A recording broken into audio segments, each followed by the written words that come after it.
Tira o notebook daqui, cada luz. Tá bom assim. Bom, estamos ao vivo e agora? Olá, agora eu tô aqui pertinho. Agora não tem como não dar erro. A internet não tá favorecendo nosso lado não. Vamos ver se a gente consegue segurar aqui. Tenta aí no YouTube. Tem uma galera que tá esperando a gente no YouTube. Pessoal, dá um feedback pra gente se vocês estão ouvindo bem aí, se estão ouvindo. A gente tá com uma dificuldade com a internet aqui que não tá conseguindo segurar 2 celulares e um YouTube ao mesmo tempo. Tá crítico, muita gente usando. Nós vamos falar sobre o que hoje? Hoje nós vamos falar sobre o medo da solidão. Agora nessa época, é isso mesmo, Show a de gente bola. ficar coladinho aqui e não sentir solidão. Muita água pra falar hoje. Então o tema hoje é o medo da solidão, que muitas pessoas estão passando também nessa época de pandemia, mas já é algo que é bem rotineiro, né? Muitas pessoas antes da pandemia já sentiam isso. Justamente isso, porque assim, estamos em abril, né? Aqui no Brasil, a Paula é da Europa, né? Mas aqui no Brasil a gente tá nessa questão de pandemia desde março do ano passado. Então assim, tá indo para 13 meses que estamos nessa questão de pandemia. Então, nesses últimos 13 meses, ouviu-se muito falar sobre a questão de solidão, eu estou sozinho, não consigo ver minha família, sou longe da minha família, né? Nesse meio tempo a gente teve algumas situações onde trabalhadores ficaram presos em outras cidades, né? Pelo mundo afora teve muitos casos relatados pelo mundo, onde quando fechou a fronteira de algumas cidades, alguns países, as pessoas ficaram presas do outro lado sem conseguir voltar, né? Então acabaram tendo essa questão que muita gente chama de solidão. Mas será que isso é novo? Será que realmente a gente só está vivendo solidão nos últimos 12 meses ou a gente tem um histórico maior? Não. Estava fazendo uma pesquisa, né, do que é solidão, o que o dicionário diz sobre isso, né? Então, solidão, além do fato de se sentir só, ele é bem prejudicial, porque até em questões de doenças as pessoas demoram bastante tempo para se recuperar, né? Então, só a solidão em si ela já traz alguns malefícios, né? E é interessante que a pessoa que entra nesse ciclo de solidão, ela cada vez mais procura estar sozinho. Então não é uma solitude, né? Porque a solitude, ela está se sentindo bem, ela quer ficar sozinha e pronto, é o momento dela. E na solidão não, ela quer ter companhia, mas ela não busca companhia. E muitas vezes ela entra num ato assim de afastamento. Então quando as pessoas buscam falar com ela, conversar, convidar para alguma coisa, ela não quer. Né, ela se afasta. E aí é onde a pessoa cada vez mais vai se sentindo mais sozinha, mas também não quer buscar ajuda, mas também não quer ninguém. Né? Então entra nesse ciclo assim que acaba sendo bastante prejudicial. E nessa pesquisa que eu estive fazendo, desde 1974 já tinha psiquiatras dizendo que era o mal do século, que era o mal daquele momento, a solidão tanto entre jovens quanto em idosos. Né? Então não é um problema por conta do confinamento que nós estamos, por conta de estar isolados da nossa família e tudo mais.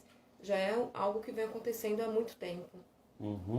A gente tem uma questão das pessoas que às vezes elas estão rodeadas de pessoas, né, mas se sentem só. Né? Tipo, você trabalha num ambiente, tem um monte de gente, 150 pessoas, você tá lá sozinha, tá no centro de uma cidade, dentro do metrô. Imagina, você vai falar que no metrô de São Paulo você tá sozinho, né? Sendo que tem lá um monte de gente te apertando, um monte de gente te empurrando para cima e para baixo. O que falta, na verdade, quando a pessoa fala assim, olha, eu estou com medo de ficar só, eu estou com medo de sentir essa solidão, né? Estou com medo de que as coisas não aconteçam, de que amanhã não tenha as pessoas perto, é porque, na verdade, hoje, nesse momento, a pessoa ela não está conectada ao outro. Ela não tem a conexão ao outro. o que faz com que ela tenha essa sensação do que ela dá o nome de solidão, porque a solidão é o nome que ela dá para essa falta de conexão. Porque tem pessoas também que, por outro lado, ela escolhe ficar sozinha, né? Aí a gente tem aquela outra palavra que a gente coloca, que é solitude. Então, solitude é diferente de solidão, mas na prática é a mesma coisa, porque os dois vão estar sozinhos, né? Tanto na solitude quanto na solidão. A diferença é que na solidão a pessoa ela não quer estar com outra pessoa, ela acaba até rejeitando a aproximação de outra pessoa, o que acaba fazendo com que ela entre num loop vicioso, e isso vai aprofundando algumas sensações internas dentro dela, inclusive podendo levar até a depressão. É isso mesmo. Então, esse fato da depressão é muito comum, né, hoje em dia. Então, as pessoas, como a Alexandra comentou, né, que por conta da pandemia, as pessoas tiveram que se afastar dos seus entes queridos, né, da sua família. E aí, como é que faz, né? Se você tem o hábito de almoçar com seus pais, com a sua família, receber o pessoal em casa e não pode mais fazer isso, né? Então, realmente precisa amadurecer muito as emoções, né? Não se envolver com o problema que nós estamos passando, pensar positivo mesmo de que isso vai passar, de que é um momento e que aí, né, no momento adequado nós poderemos nos reunir novamente, né? Só que mesmo com esse distanciamento de corpos, a gente também hoje tem bastante recursos que nos aproximam das pessoas, né? Como fazer uma chamada pelo WhatsApp, até mesmo por videoconferência. Outros aplicativos que também fazem isso, né?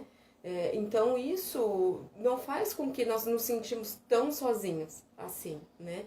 É uma questão mesmo de adaptação.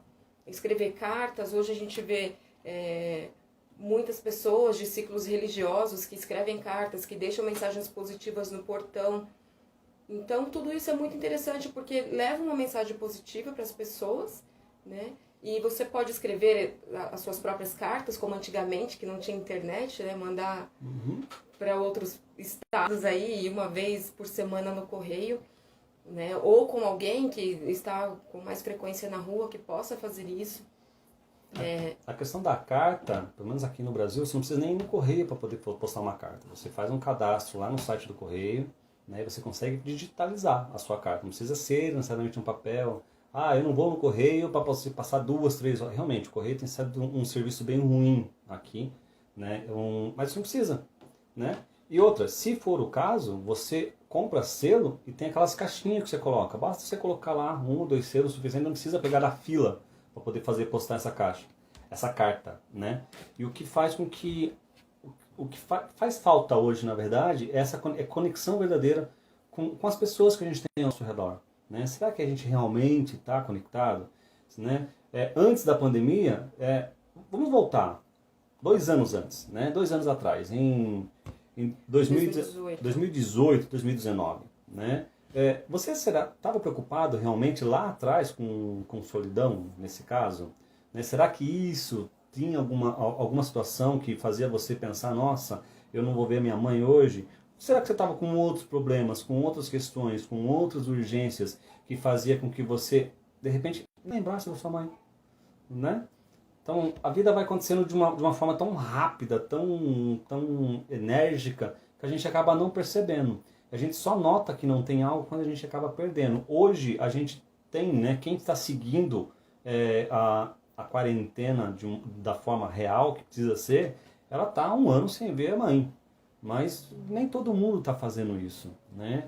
Mas se você está fazendo isso, e antes, há 2 anos antes desse período, será que você realmente ia lá?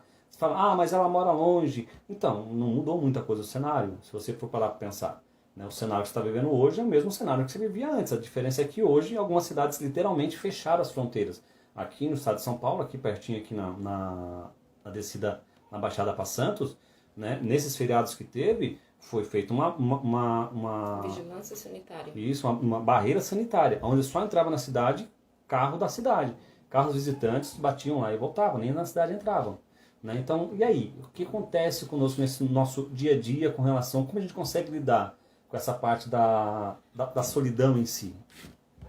Isso, e é interessante que às vezes nós estamos também rodeados de pessoas e nos sentimos sozinhos, né? Então, às vezes a gente tem um monte de vizinho ou trabalha numa empresa grande que tem um monte de gente e a gente não consegue ter tempo de conversar com as pessoas, sai cedo, chega tarde, ou está lá num ambiente de trabalho que tem que executar o próprio trabalho e não consegue desenvolver uma amizade ali dentro. Então, isso também causa uma sensação de solidão, né? Então, estar com pessoas não significa que a pessoa não possa sentir solidão. Da mesma forma, tem pessoas que acreditam que se casar, ela pode, né, deixar de sentir solidão. Né? A solidão ela pode acontecer de várias formas. Né? Acontece também no luto, né, quando se perde um ente querido. Acontece com a separação, né, nesse caso que nós estamos vivendo de pandemia, né, e outras situações também. Mas casar ou se relacionar com alguém não significa que a pessoa não irá se sentir sozinho, né? Porque de repente dentro daquele relacionamento também tem conflitos, né? Então se deparar com uma outra pessoa que é totalmente diferente de você e aí você, né, não sabe bem como reagir nessas situações. Aí é onde entra outra questão, outro problema que você não pode se comunicar, né? Tem todo que pisar em ovos para poder falar algo, né? Como você se sente. Então ter alguém, né, dentro de casa também não significa que você não vá se sentir sozinho. A gente acaba, na questão do relacionamento, é muito comum a gente, como posso dizer, confundir as coisas, né? Tipo, eu estou sozinho, eu estou vivendo a minha vida e eu preciso de alguém para poder esquentar o meu pé de noite, né? O que não é real. Porque assim, um casamento, né, um relacionamento, ele é uma equação de multiplicação, onde 1 vezes 1 é igual a 1. Tá? Aí a gente chega no inteiro. A questão é, se você não está inteiro com você mesmo, se você não tem a consciência de que você está bem com você mesmo, que você realmente é 1, imagina que você seja meio. Né? Tá? 1 vezes meio não vai dar 1, vai dar meio. Tá? Você vai acabar tirando do outro aquilo que você não tem para mim, para você. E se são dois que estão pela metade, os dois que não estão completos, que estão meio, quando vocês multiplicam meio por meio, vai dar 0,25, vai dar menos ainda. Então, quando a gente fala assim sobre a questão de um relacionamento, se os dois não estiverem 100% em si, né, preparados para poder se doar para o outro e poder também se curar, não vai ter um relacionamento parceiro, um relacionamento amigo, um relacionamento que vai poder realmente tirar a questão da solidão. Serão dois estranhos dividindo a mesma casa, dividindo as mesmas contas e tendo brigas que de repente vão fazer sexo. Né? Eventualmente vão transar e as coisas acontecem dessa forma. Então a gente precisa melhorar essa parte dessa amadurecimento com relação ao relacionamento para que as pessoas possam, sim, poder chegar lá, mas chegar lá bem. Para que a gente não tenha esse problema de que muitas pessoas estão dentro do relacionamento com um filho, com um marido, com esposa, às vezes morando com sogra, com cunhado, com gente, mas sentindo solitário dentro de casa. Isso mesmo.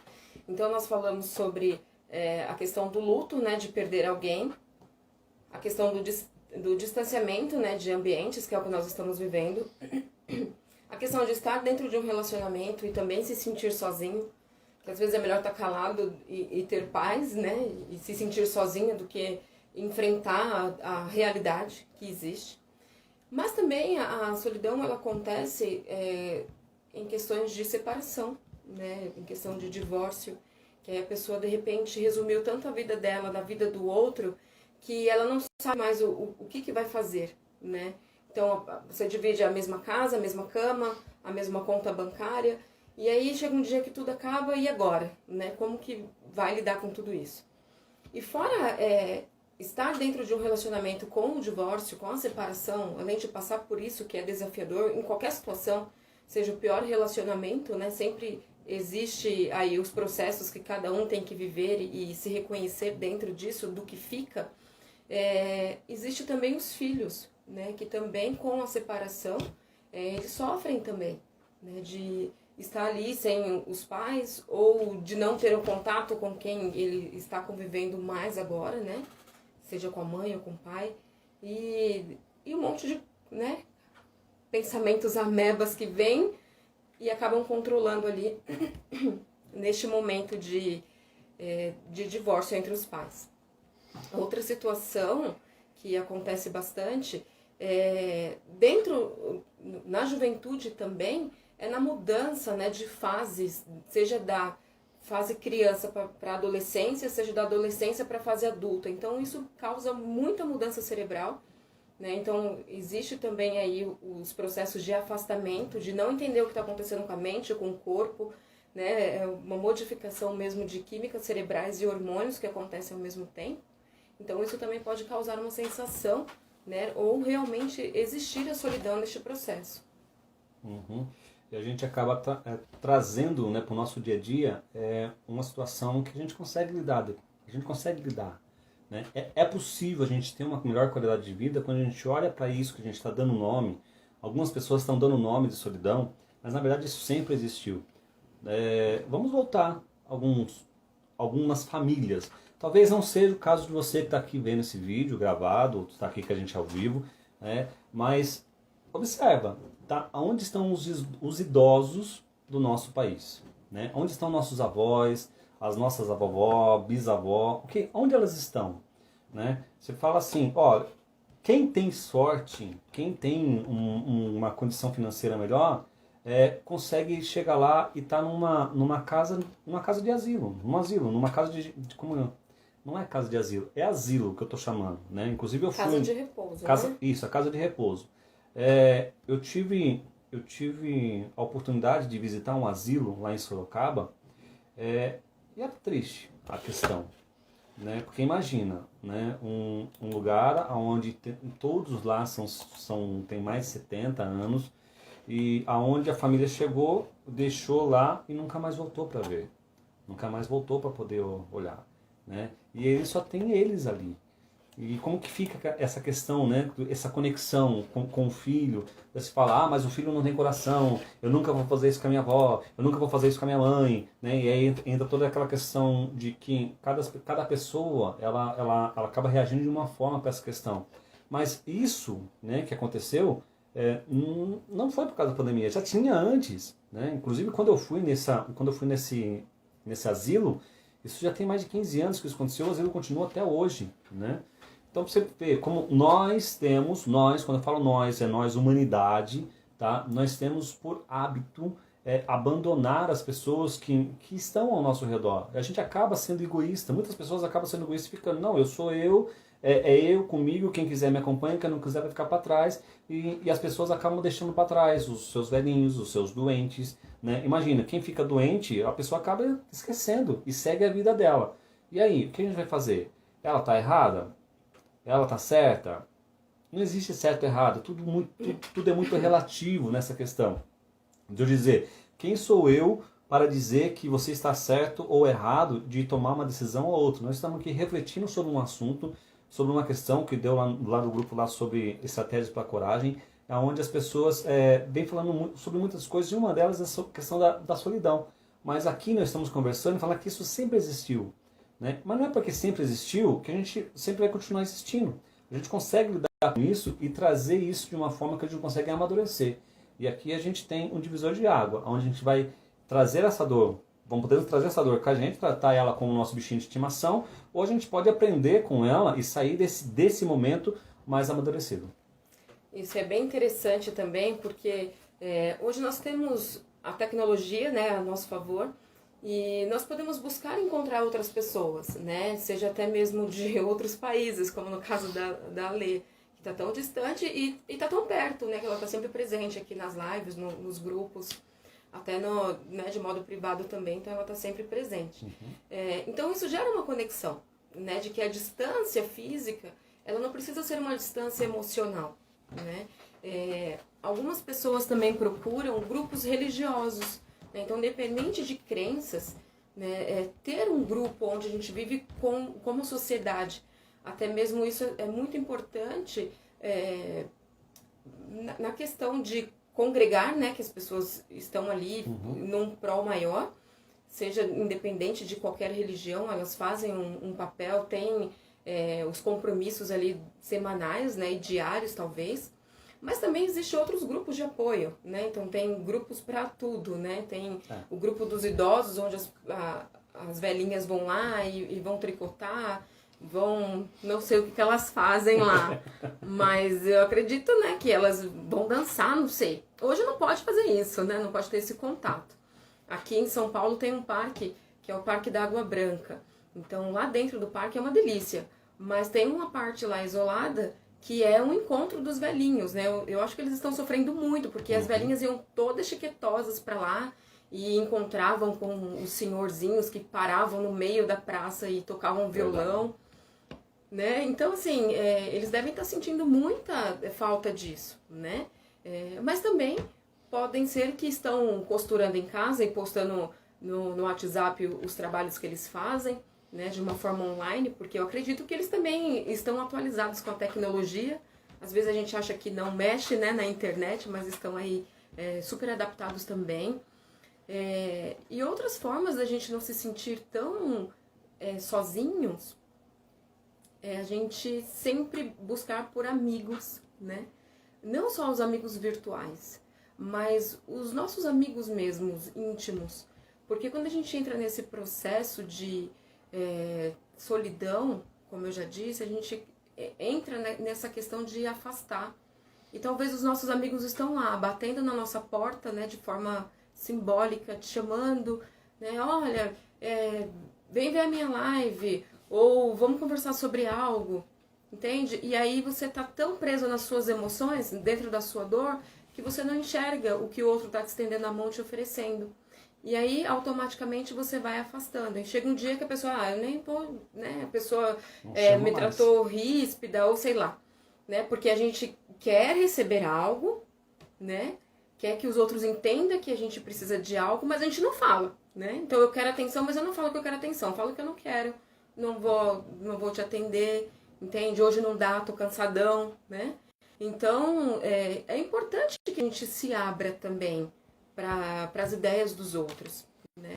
É legal também ter um animal de estimação, que, é claro, se for possível, né? Não adianta pegar um animalzinho se não tem condição de cuidar dele. Pega um hamster, você vai ver o trabalho Nossa, que dá cuidar de um rato. Né? Tem 2 aqui em casa. Eles sabem fazer feira aqui, ó, tem que depois caçar eles pela casa. São terríveis. Não, rato não. Um sim, 2 não.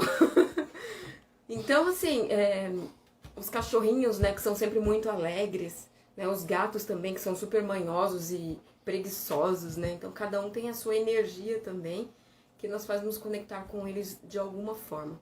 Mas tem algo mais que eu queria te dizer, Natan. Mas isso varia de pessoa para pessoa. Existem alguns tipos de personalidades que gostam de ficar sozinho, que gosta de ficar dentro da caverna, sabe? Não vê a luz do dia, entendeu? Então, assim, varia de pessoa para pessoa, né? Tipo, o Natan é essa pessoa, né? Ele fica, assim, o dia inteiro na frente do computador e tá tudo bem. Ele não tem necessidade, pelo menos eu acredito que seja assim, né? Não tem necessidade de sair tomar um ar, né? De viajar, não. Ele gosta disso. O momento dele é dele, assim, é na caverna, sabe? Caverna de Platão. Isso, e tem um estudo de personalidade que fala sobre isso, né? Que a gente comenta bastante sobre isso, que é o Eneagrama. Então, quando a gente entende qual é o nosso tipo dentro do Eneagrama, o Natan tem mais habilidade para falar sobre o Eneagrama do que eu, mas aquilo que eu entendo é assim, o Eneagrama, ele tem 9 tipos de personalidade que são predominantes. E ali, depois, cada tipo tem seus subtipos, né? Então, por exemplo, o Natan é tipo 5, que é o tipo que gosta de ficar com a cara no livro e sozinho na caverna, sabe? Então, o máximo que ele sai é para tomar um café, ele quer silêncio. Coloca ele na porta, não perturbe. Isso, ele quer por silêncio. 15 dias. Ele, assim, ele é barulhento, mas o barulho dele não incomoda ele, o barulho dos outros incomoda. Então, esse é o tipo 5. E quando a gente aprende a enxergar o tipo das pessoas, de personalidades, através desse estudo, é bem interessante, porque, por exemplo, se eu não conhecesse o Eneagrama, soubesse que ele é, né, do tipo 5, que tem essa característica predominante, eu iria achar que eu tinha feito algo de errado, entendeu? Que minha companhia é péssima, Entendeu? Então, entender isso, entender como que o outro se comporta dentro da personalidade dele é super importante.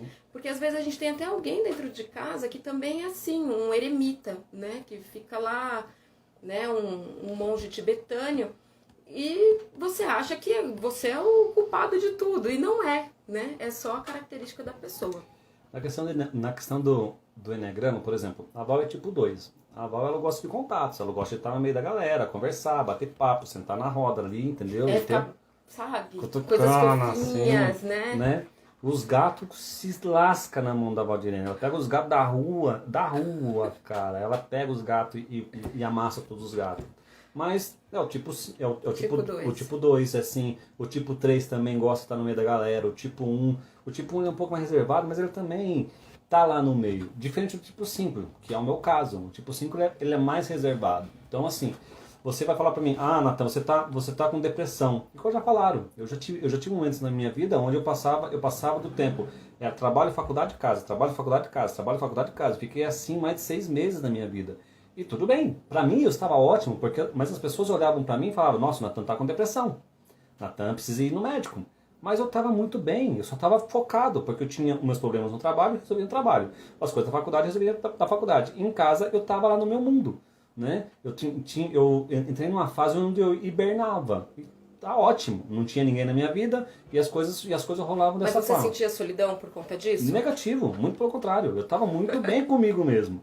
Né? Igual hoje, como a Val falou, eu estou com um problema, né, para poder resolver num dos meus projetos online. Então eu estou focado nisso já faz alguns dias. Então eu nem vejo o tempo passar. Eu vou aqui, testo uma coisa, tento outra, faço outra, testo outra. Eu estou aqui, na minha cabeça está a milhão. Mas eu entendo que quem vê de fora pensa, nossa, o Natan tá chateado, pode pensar, né? Mas aí entra uma questão do relacionamento que nós acabamos não acompanhando muito.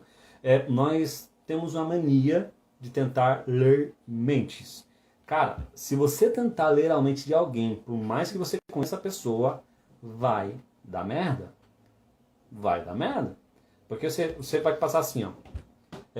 A Valdirene, ela tem o hábito de me questionar sobre meus pensamentos. Ela não lê minha mente, mas ela fala, o que você está pensando aí? Entendeu? O que você está concordando? O que você está negando? Porque eu sou muito digital, né? Digital também é uma linha de comunicação também. Então, tem pessoas que são mais visuais, tem pessoas que são mais auditivas, tem pessoas que mais são anestésicas, que gostam de tocar. Eu sou mais digital. Então eu tenho um diálogo comigo interno muito forte. Então eu tô a todo momento conversando comigo. Né? Eu tenho que falar. Então eu converso comigo, eu recuso, eu converso comigo e aceito. E fico nesse diálogo. Tem uma reunião aqui rolando. Né? E a Valdirene fala, o que você está concordando? Aí eu tenho que explicar para ela, né? Vou conversando e vou falando. Tá forte aí a concordância, né? Né? E as coisas vão rolando dessa forma. Mas o que acontece? Daí as pessoas elas vão olhar isso para um lado, de repente eu tô com a cara feia, fechada. Né? Porque eu tô com um problema, não tô encontrando uma solução para o problema que eu estou tendo. Né? Ou de repente eu estou pensando em outra coisa, estou pensando num texto de um livro, estou pensando numa questão do estoicismo, ou de repente eu só estou pensando em Marte. Literalmente, no planeta Marte. Entendeu? Ou de repente em outra galáxia, em outro universo. Minha mente ela vai rolando essas coisas muito loucas assim. Mas aí quem vê de lado, de fora assim, da situação, não sabe o que eu estou pensando, vai pensar que eu estou com dor de barriga, vai pensar que eu estou com dor de cabeça, vai pensar que eu estou chateado, que eu estou revoltado, que eu estou pé da vida, e às vezes eu só estou no meu mundo. Né? Então, se você não chegar com uma pessoa assim, como eu, se você vive com o tipo 5, né, que é aquela pessoa mais isolada, e você for tentar ler a mente dele, você vai ter grandes problemas. Porque isso vai dar muitos conflitos. Porque as coisas elas vão fugir do seu controle, porque não é exatamente aquilo que você está vendo. Então, senta, conversa, reage assim. Porque assim, os grandes problemas no relacionamento é dito, né, pela questão da falta de comunicação. Meu marido não conversa comigo, minha mulher não conversa comigo. Tá, mas e você? Conversa? Né? Será que sempre é você? Será que às vezes não é o contrário? Porque assim, eu sei que aqui no nosso relacionamento eu sou o chato da história, porque eu fico mais tempo, eu fico mais no meu canto. Mas também tem hora que a Val tá no canto dela, por mais que não seja um perfil predominante dela, tem hora que ela tá no canto dela. Beleza, tudo bem. Mas eu já pirei muito nisso. No começo do relacionamento eu já pensava, cara, fiz merda. Que merda que eu fiz? Valdirene tá brava de novo. Mas ela não tava brava. Ela só tava no mundo dela. E só tava com o TPM. Entendeu? Mulher tem disso. Passa uma semana sangrando, uma semana no TP, uma semana louca pra matar alguém. E de E boa. uma semana bem. Passa bem? Passa Né? bem. Uma semana bem, o resto a gente vai... 2, 3 dias no mês é bem, né? Aí vamos rolando. Então, na questão da solidão, é bem interessante então a gente se abrir para o outro, né? Aceitar os convites, se não todos, né? Mas alguns, né? Ter um animal de estimação. Teve alguém aqui, se você puder voltar nos comentários, falou que tem alguns animaizinhos aí também. Quem falou? Ali, ó, Ramalho, Tânia Regina. Tem 3 amiguinhos. Tem 3 amigos, então são 3 cachorrinhos. Uau, uau. Que são, né, super queridos os cachorrinhos aí, eu também amo. Né? E a gente ter esse contato também de fazer o bem para os outros, né? De pensar positivo também. Então, o bem pode ser, como eu disse, escrever uma carta. Como a Leandra comentou, a gente perdeu o hábito de escrever, né? Escrever é super saudável. É até uma forma terapêutica, né? De escrita terapêutica. Então... Nosso amigo Gilberto fala muito sobre isso. O nosso amigo Gilberto Lovatino, não sei se ele está aqui na live, mas ele fala bastante também sobre a escrita terapêutica. Então é importante que nós tenhamos, que não consiga escrever, tudo bem, mas que a gente mande um texto positivo para alguém e sempre focar naquilo que seja consolador, né? Que passemos juntos aí por essas dificuldades, que realmente não é fácil.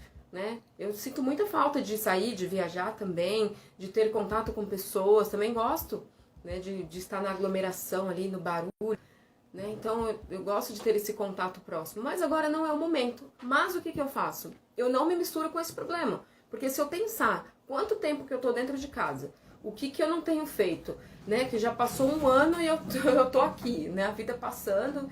Né? Ou a gente sai e tem medo do vírus invisível que está lá fora, ou a gente fica com solidão e pensando um monte de abobrinhas, né? Então, realmente é não se misturar com o problema e estar vivendo um dia de cada vez, né? Que é focar no agora, no momento presente, se conectar com outras pessoas, fazer novas amizades, conversar sobre qualquer coisa, né? Qualquer coisa que você gosta, como, por exemplo, a gente tem um grupo lá no WhatsApp que estamos falando sobre estratégias para a coragem. Mas não necessariamente a gente precisa ficar o dia inteiro falando da coragem ou do medo. A gente pode desenvolver outros assuntos. Né? Podemos falar sobre flores, podemos falar sobre os animais. Então isso não é regra, ninguém está dando regra para nada. Né? Então é importante que a gente aproveite essas oportunidades e mostre também aquilo que nós somos, aquilo que nós gostamos. Porque assim a gente se conecta também com outras pessoas. Então veja, hoje nós temos a possibilidade de falar para muitas pessoas ao mesmo tempo, né? Então, de repente, você pode gostar de xadrez e falar sobre o xadrez num grupo de WhatsApp e você se conectar com outras pessoas que gostam de xadrez também, né? E isso vai levando para outro patamar, né? Então, é só uma questão mesmo da gente não ficar focada nisso, né? No problema, na dificuldade, fazer coisas que realmente nos ajudem a sair disso. Exatamente. E trazer para você a autorresponsabilidade. O que você está fazendo para que essa situação possa ser melhor. Tudo bem, eu posso reclamar da minha mãe. Olha, putz, minha mãe é muito chata. Cara do céu, como a minha mãe é chata. Ela cuida da minha vida, meu Jesus amado. Mas será que eu sou um bom filho? Né? Será que às vezes eu dou um exemplo de filho? Né? Minha mãe não está ao vivo hoje. Mas se ela tivesse, de repente ela poderia falar, de repente eu não sou um filho quanto eu imagino que eu seja. Né? Mas acontece, se eu falar assim, de repente eu não sou um marido exemplar, como a Valdirene está do lado, não fala nada. Mas vai que, né? Então, de repente, nós achamos, nós temos uma autoimagem como se nós fôssemos, como pode dizer assim, o alecrim dourado. E às vezes a gente é apenas... a erva daninha.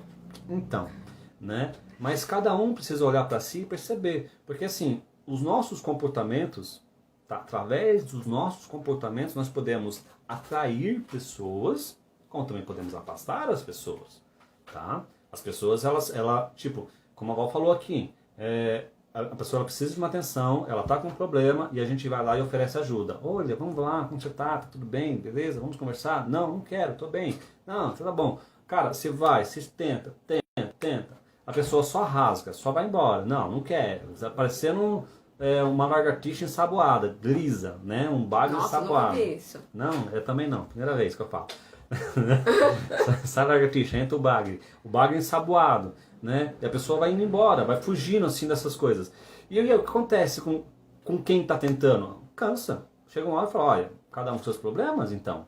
Né? Eu tenho os meus problemas, tô tirando um tempo, um tempo precioso, porque todo o tempo que eu tenho, eu não consigo recuperar ele de novo, né? E a gente oferece o nosso melhor, oferece o nosso ombro amigo. De repente, não é nem o que a gente fala para a pessoa, mas só o fato de a gente parar para ouvir a pessoa poder falar, ou ler o que a pessoa está escrevendo, tem um grande significado, uma grande mudança para poder melhora da pessoa. Mas a pessoa não quer. A pessoa, toda vez que a gente chega, ela maltrata, ela ofende, ela joga pro ar, e a gente acaba não tendo muito o que fazer, porque ela não quer. E percebe uma coisa, às vezes, na posição da pessoa que está ali reclamando da solidão, ela fala assim, ó, ninguém me ama, ninguém quer ficar comigo, tá? Mas, do outro lado, da pessoa de quem está levando a pancada, ela fala, nossa, como ela está agressiva, ela não tem paciência, ela não consegue me ouvir, ela não fala comigo o que está acontecendo, ela quer que eu adivinhe o que ela esteja acontecendo, percebe? Então são dois lados de uma mesma moeda que se resolve simples. Conversa. Abra a comunicação, uma comunicação não violenta, tá? Uma comunicação passiva, para que as coisas possam andar de uma forma mais tranquila, mais amena. Não precisa chegar, olha, eu estou precisando de atenção e você é obrigado... Primeiro, ninguém é obrigado a nada. Tá? Mesmo o patrão que paga o funcionário não é obrigado a fazer o que o patrão manda, porque o funcionário pode optar em pedir a conta na hora. Tá? Então ninguém é obrigado a nada. Então nós temos que ter essa maturidade de entender. Falar, oi Val, tô com um problema, tá? Olha, eu não consigo falar agora, só me dá um tempinho, depois que eu me acertar a gente conversa. Ponto. Tá? Ou se não, olha, tô com um problema, aconteceu isso. Ah, você não quer ouvir? Tá bom, eu seguro comigo e me viro com outra pessoa. Ela não é obrigada a me ouvir.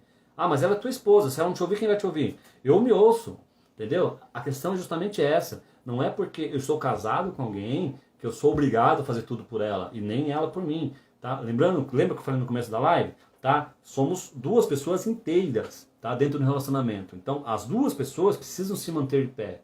Claro, vai ter momento que alguém vai estar mais fraco, e tudo bem, aí a gente vai poder levantar. Mas não é obrigação nenhuma, tá? Dentro do relacionamento, a gente tem que ficar toda hora. Toda hora tem que puxar. A gente tá assistindo uma série lá onde o cara fala toda hora pra mulher, você vai para a raia, você vai para a raia, você vai para a raia. Cara, isso vai sobrecarregando o outro lado, isso vai jogando um peso pro outro lado, tá? Porque assim, daí pra ele, né, pro cara, ele consegue, tira o peso dele e joga pra mulher, né? E aí, o que acontece? A gente vai sempre ficar jogando esse peso extra pro outro. Isso é egoísmo, tá? Da nossa parte. Eu posso também falar, puta, não tô aguentando mais porque isso. E só eu vou. E aí? O que vai acontecer? Daqui a pouco eu vou dizer, putz, eu casei com o Zé Ruela, que só sabe reclamar da vida. Né? O cara não tem estrutura para poder escolher se ele quer batata frita ou se ele quer bacon. Percebe como as coisas começam a mudar um pouquinho de lado quando a gente muda um pouco a posição das coisas? Isso, e é interessante o que você disse, né, que tem momentos que a gente se sente mesmo alecrim dourado lá do jardim, mas a gente reconhece que aquele comportamento pode ser uma erva daninha, né, mas nós não somos sempre a erva daninha e nem sempre o alecrim dourado, então tem que ter o equilíbrio, porque todo mundo tem a parte boa, né, e a parte não tão boa, né, que é a luz e a sombra que nós falamos. E eu costumo dizer sempre que a questão de luz e sombra, ela tem mais a ver com a física, né? Do que com qualquer outra coisa, né? Do que qualquer emoção, talvez. Porque quanto mais luz você tem, mais sombra você também tem, né? Então, a física explica muito bem isso, né? Então, quanto mais você tem coisas boas, tem coisas positivas, isso mostra que você também tem muitas coisas negativas, né? Que você tem uma sombra muito maior, né? Então, a gente vai lutando, né? Convencendo um lado ou outro para o que pode sair melhor para o mundo. Então, eu sou uma pessoa 100% boa? Eu sou 100% alecrim dourado? Não sou.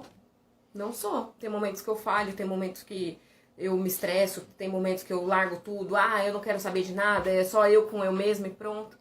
Então, essas são as minhas sombras, né? Que eu também fico irritada, eu também fico chateada, né? Eu também brigo. Então, mas também sou muito boa, né? Também ajudo as pessoas, também converso, também sou mais extravagante, assim, mais espontânea.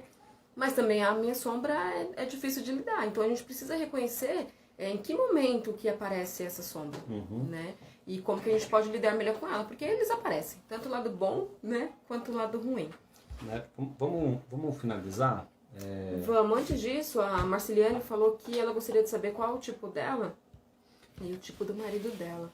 Tá, vamos rapidinho. Enneagrama. Vamos lá. Porque assim, lá do Enneagrama, Marci, como a gente descobre, tá, o nosso tipo, tá? Você não vai saber o tipo do seu marido, tá? Isso seria ditatorial demais, tá? É o seu marido que ele precisa se descobrir, tá? E para isso, vocês precisam conhecer todos os tipos, tá?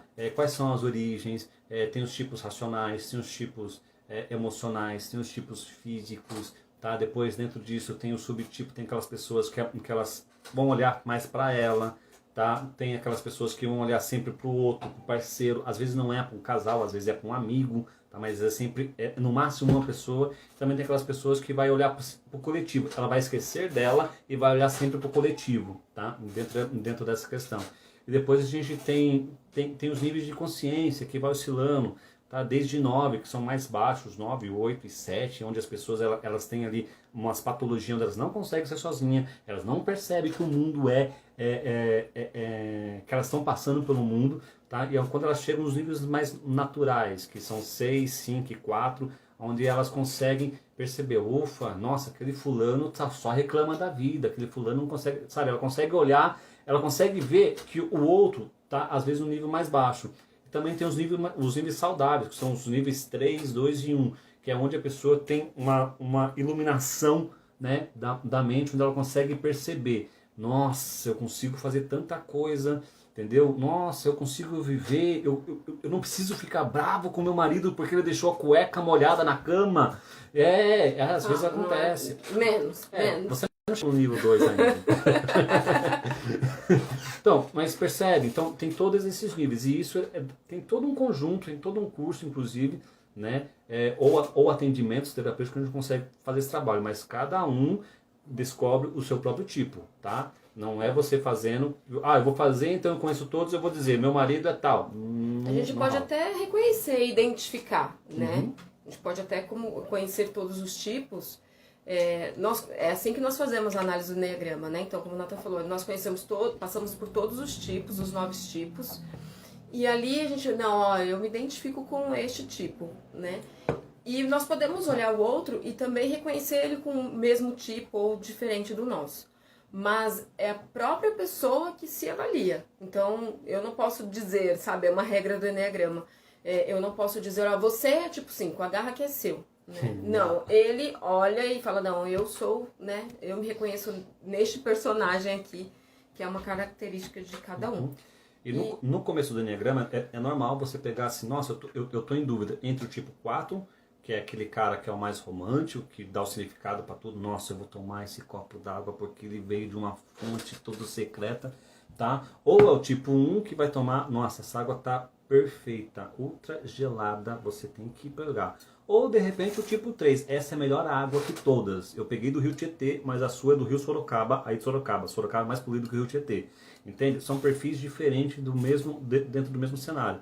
É comum, às vezes, no primeiro impacto, você ficar em dúvida entre 3 ou 4 tipos.